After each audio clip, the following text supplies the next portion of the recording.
Well, hey, I'm Josh, and this is Lynn, and this is Pastor Chat.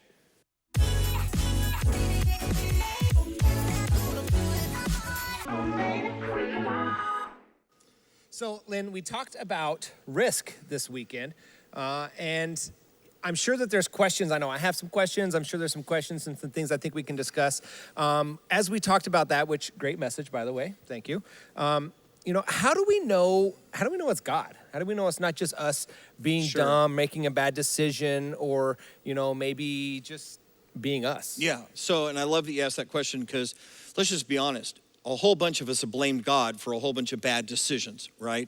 So, and that's just not fair. So, first off, and the easiest part of that answer is, hey, if it's in the Bible, well, then that's God, right? So if God is saying, hey, I need you to change that relationship, I need you to work on your anger, I need you to work on that addiction, that's just God, and that you don't have to worry about that. Right. But there's other moments, right? There's other things. Hey, do I move? Do I take this job? There's other things that just aren't as clear, and we've got to walk our way through.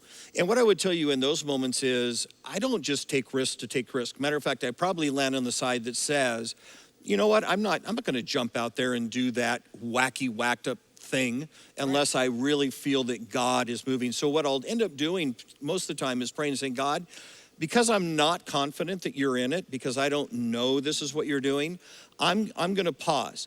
But what I'm telling you is, if that's the wrong decision, right? If you are wanting me to step in, if this is what you want me to do, then I'm inviting you to just create a place of unpeace in my life, right? A huge place of just restlessness that says, no, you're missing my call, you're missing my plan.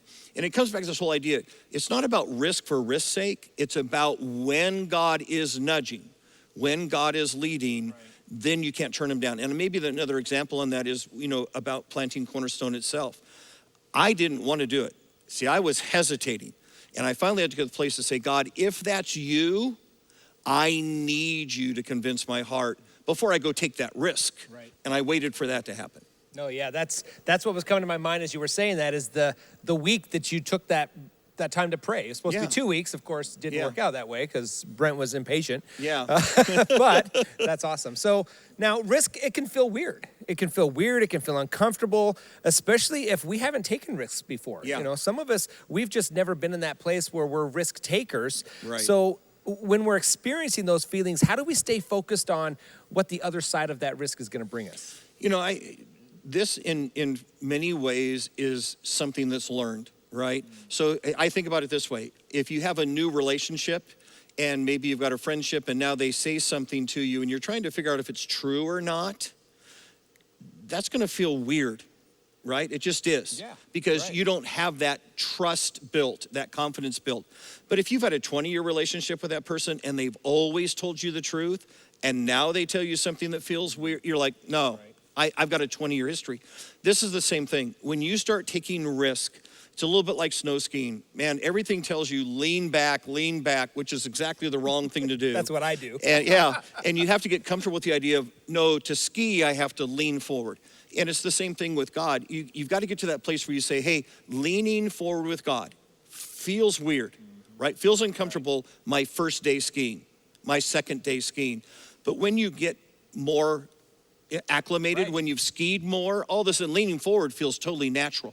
And as you begin to step in and take the risk with God, when God shows up, there's going to come a moment when he's going to call you to risk and you're going to go, oh, that feels completely natural. I mean, that feels exactly like right? So that comes with experience. It comes with doing it.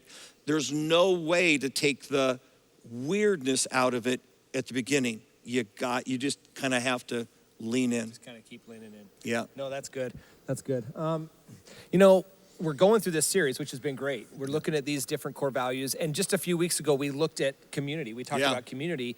So do you think that community has any place in talking about risk or dealing with risk or anything like that? Oh, yeah. And as a matter of fact, I wish I would have had the time, in the message to talk about that. But there's going to be people who have already done a similar risk. You're going to be struggling in your marriage, and they're going to go, hey, I already trusted God for that. Look how it turned out. I trusted God for my finances. I trusted God for my health, right? And that encouragement of someone who's already gone there, and now in essence, just walks that moment with you, right? Just kind of says, no, no, no, you're not alone. Again, maybe back to the skiing illustration. It's a lot nicer to have a more experienced skier doing the slope with you and kind of coaching you. And this is the power of community, that the thing that feels so terrifying to you, they've already done. And now they get to speak into your life, and some of that fear dissipates, right? Some of that, you suddenly have a confidence you wouldn't have before.